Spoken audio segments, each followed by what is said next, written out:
dari Bali Express lagi, Menkyu Purbaya siap jual Pandabon demi tambal APBN kita ke Tiongkok dan Inggris. Oke Pak, ya bagus sih, bagus. Cuman harus diperhitungkan bahwasanya ini bond Pak, surat hutang. Surat hutang pasti ada jatuh tempo. Jangan sampai kita cuma ngambil keuntungannya apa dananya sekarang, tapi akan menjadi beban ketika tahun-tahun, ketika jatuh tempo 10 tahun, 3 tahun, 5 tahun mendatang. Yang kita nggak pernah tahu 5 tahun, 10 tahun mendatang seperti apa. Yang perlu dievaluasi kan seharusnya program-program ini mengganggu nggak di keuangan atau APBN. Yang Bapak bilang selalu, oh APBN aman, oh APBN masih taraf aman dan fundamentalnya bagus. Tapi ketika Bapak statement bahwasanya Pandabon untuk APBN dan untuk penambahan APBN, berarti kan ada yang kurang Pak. Bapak mengeluarkan Pandabon aja itu loh, berarti kan kita kekurangan. Kalau memang kita cukup kan seharusnya nggak perlu mengeluarkan obligasi, karena kan obligasi ada jatuh tempo, dan ketika jatuh tempo kita harus mengembalikan uang itu. Dan jadi masalah, rupiah menguat nggak? Kalau nggak menguat, maka kita ada double pembayaran bunga sekaligus selisih nominal atau kenaikan harganya. Kayak dolar sekarang 16,5 jadi 18.000. Kalau itu ada obligasi berbentuk dolar kan pasti kita nambah selisih harga 16,5 ke 18.000. Ya itu aja, semoga dipikirkan. Ya semoga aja kita harus positive thinking, kritik, tapi kan kita nggak bukan kritik untuk merusak, tapi kita kritik untuk membangun. Kita itu kritik untuk mengingatkan pemerintah. Semoga aja pemerintah tidak melakukan hal-hal yang merugikan negara kita. Itu aja. Walaupun banyak yang kasus korupsi Pak, itu aja. Korupsi itu sudah waktunya tindakan tegas Pak. Kalau gini terus ya masa semuanya korupsi, satu-satu udah kebongkar, masa ya seluruhnya harus kebongkar semua. Kalau dianjurkan kembalikan nggak mungkin Pak. Mereka kembalikan karena ketangkep, kalau nggak ketangkep ya nggak mungkin kembalikan. Oke, next. Dari update Nusantara, kalau ada saya kasih hadiah. Dudung tantang siapapun yang bisa temukan dapur MBG miliknya. Kalau ada saya kasih hadiah. Kepala Staf Kepresidenan Dudung Abdurrahman membantah keras isu yang menyebut dirinya memiliki titik satuan pelayanan pemenuhan gizi SPBG dan dapur program makanan bergizi gratis MBG. Dadang menjelaskan bahwa dirinya hanya membantu mempertemukan pihak pesantren dengan mantan Kepala Badan Gizi Nasional Dadang Hidayana agar program MBG bisa menjangkau pasar santri. Menurutnya hingga saat ini dapur yang dimaksud bahkan belum terbangun. Ia menegaskan tidak memiliki dapur MBG seperti yang ramai dibicarakan. Bahkan Dadang menantang siapapun untuk membuktikan tudingan tersebut. Kalau ada menemukan dapurnya Pak Dudung, saya kasih hadiah, tegasnya di Komplek Istana Jakarta. Menurut Dudung, isu tersebut muncul karena dirinya pernah membantu pengenalan pengurusan pesantren kepada pihak BGN, bukan karena memiliki atau mengelola dapur MBG. Komentar saya untuk postingan itu, yang dulu-dulu Pak, itu walaupun kepala BGN sekarang pun bilang bahwasanya tidak seperti, kalau belum ketahuan pasti bilang gitu Pak. Ya semoga Bapak nggak sesuai yang diisukan itu. Karena ya saya berharap pejabat-pejabat negara kita juga sehat-sehat semua, tidak ada yang korupsi hingga negara ini bisa maju. Tapi dari rekod yang dulu-dulu, kebanyakan ketika belum kebongkar pasti bilangnya tidak, tapi setelah terbongkar itu yang lain, Pak. Ya semoga aja Bapak enggak, itu udah tugasnya KPK atau kejaksaan itu, Pak. Saya nyari-nyari punya Bapak bener apa enggak ya saya nggak tahu. Ngapain, biarkan kejaksaan sama KPK aja yang bergerak. Wah, ini ada yang postingan menarik nih. Dari grup konten kreator pemula. Tapi ya nggak tahu ini bener Pak Luhut bilang gitu apa enggak. Cuman ya agak aneh sih. Presiden Prabowo akan siapkan bansos tunai tiap rakyat dapat 5,4 juta. Bentar Pak, bentar. 5,4 juta itu di atas UMR loh Pak. Tiap rakyat dapat segitu, kayaknya sih nggak mungkin sih Pak. Kayaknya sih, tapi kalau bener ya alhamdulillah, cuman kayaknya enggak sih Pak. Itu di atas UMR lah, sedangkan yang mereka yang bekerja di pabrikan aja gajinya segitu Pak. Kalau Bapak kasih bansos gitu, ya gimana ya? Karena di bahasanya di postingan ini adalah bansos tunai.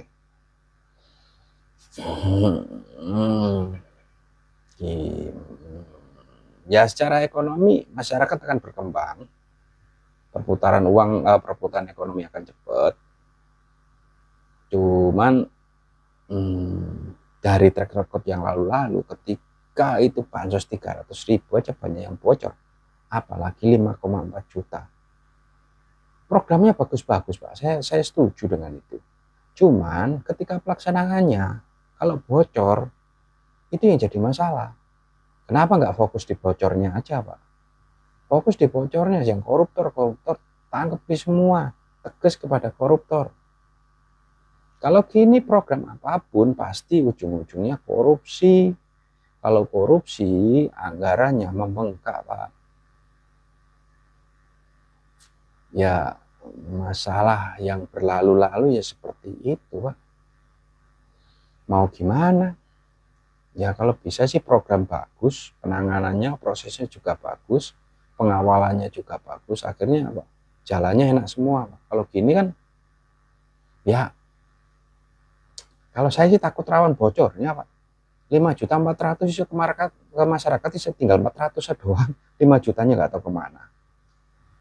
Ya itu yang ditakutkan, atau enggak prosesnya nanti masalah data, masalah masalah ya sebanyak lah Pak. Ya dipikir lagi lah Pak, atau mungkin itu cuma postingan ya ngasal posting, tapi kalau umpama bener ya tolong dipikir lagi. Bukannya saya nggak setuju, tapi prosesnya itu yang sangat berbahaya. Proses programnya yang sangat berbahaya. Contoh aja MBG. MBG tiap siswa kenal 10.000 per makanan. Tapi yang dikorupsi sehari 1 miliar Pak. Wow.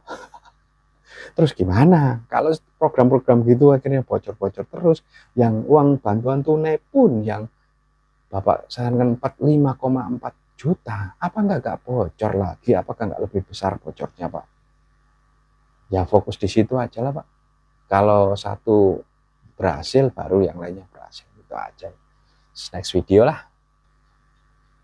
Suara.com. Ini Bapak Balil. Kenaikan harga Pertamax sudah atas izin Mas Bahlil Ganteng. Postingannya gitu Pak, bukan saya menghina ya Pak ya. Saya mau cuma baca.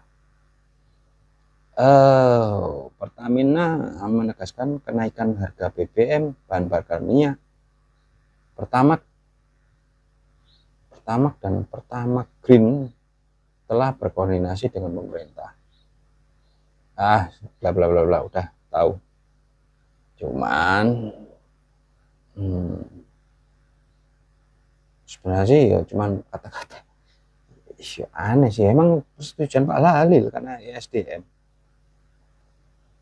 Ya, berita-berita aneh lah. Ya, pasti atas persetujuan.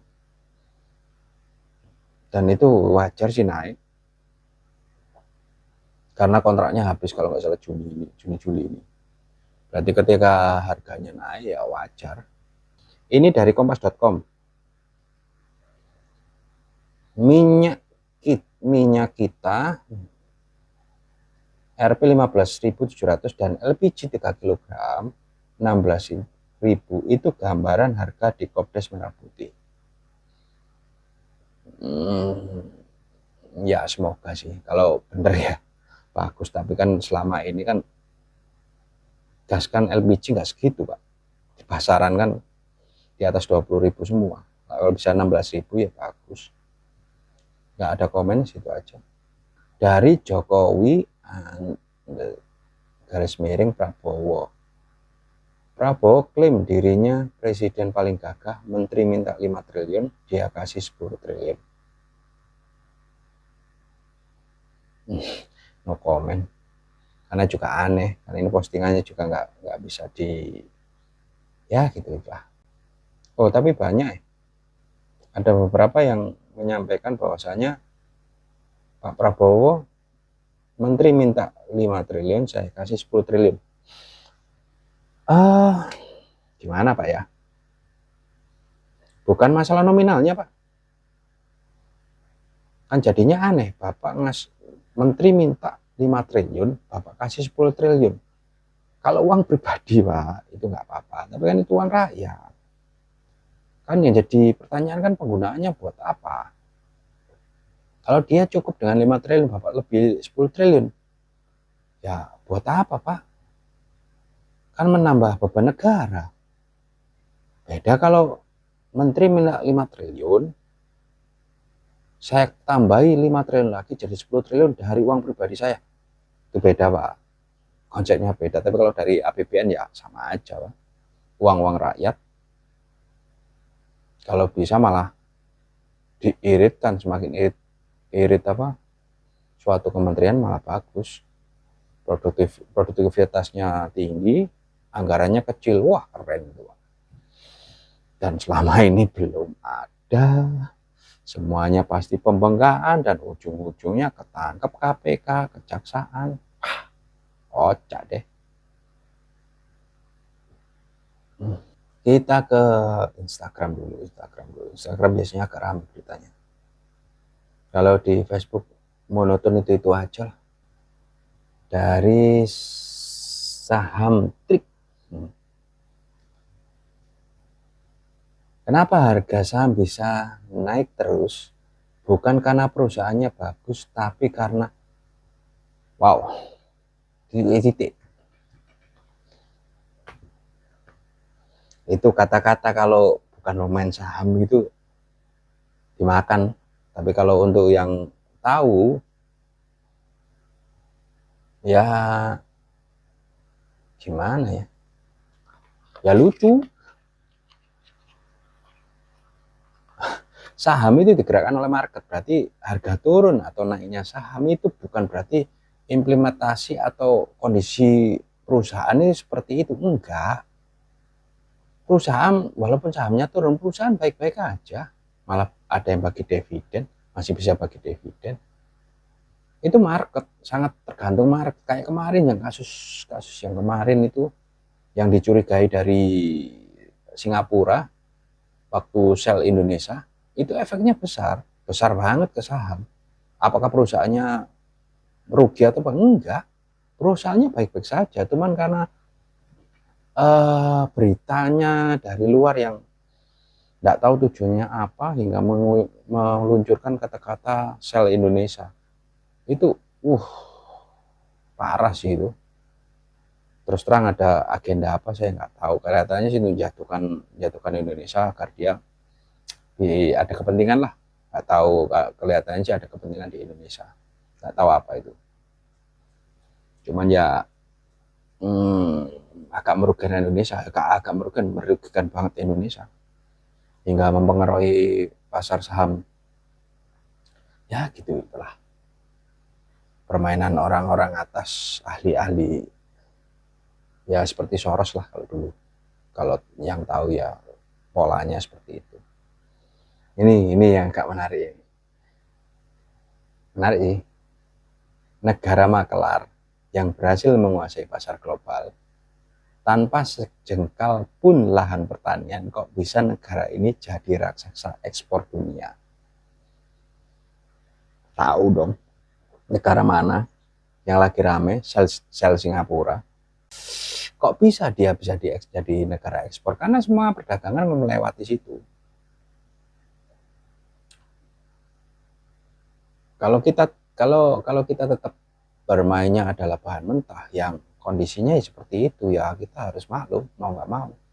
Kita nggak ada jalur. Kalau mau pemerintah mau berubah, bahwasanya membantu masyarakat atau industri-industri supaya mengembangkan bahan tambang atau bahan sumber daya alam kita menjadi bahan jadi, bukan bahan mentah untuk dijual ekspor, saya yakin Indonesia maju. Bukan kita jual ekspor mentah, Pak, terus beli matang, itu kan lucu. Kita nikel terbesar, tapi kita baterai masih dari luar, padahal bahannya kita ada. Kenapa nggak kita olah sendiri? Minyak kita ada, kenapa nggak diolah sendiri? Kenapa jual keluar? Terus kita beli jadi. Aneh. Kita punya bahannya, tapi dengan alasan kita nggak bisa proses. Saya yakin bisa, Pak. Bisa proses. Cuman kan kalau untuk percepatan devisa kan bahan mentah kan lebih cepat, karena bahan jadi kan butuh proses waktu. Umpama kita membuat sendiri atau mengelola sendiri kan butuh riset butuh waktu butuh uang, dananya akan besar. Makanya kebanyakan pemerintahan untuk riset itu sangat tidak terfokus karena biaya dan waktu yang jangkanya sangat panjang. Sedangkan masa jabatan kepemimpinan di Indonesia 5 tahun, maksimal 2 periode. Untuk riset butuh waktu lama, puluhan tahun. Tapi kalau nggak dimulai sekarang ya nggak bisa. Tapi ya kebanyakannya gitu. Kalau bisa waktu aku menjabat, riset itu jadi hingga nama saya yang naik. Jangan nanti saya memulai tapi orang lain yang merasakan. Ya begitulah. Mati aja. Oke, segitu aja. Kita lanjutkan untuk besok lagi. See you next video. Dah.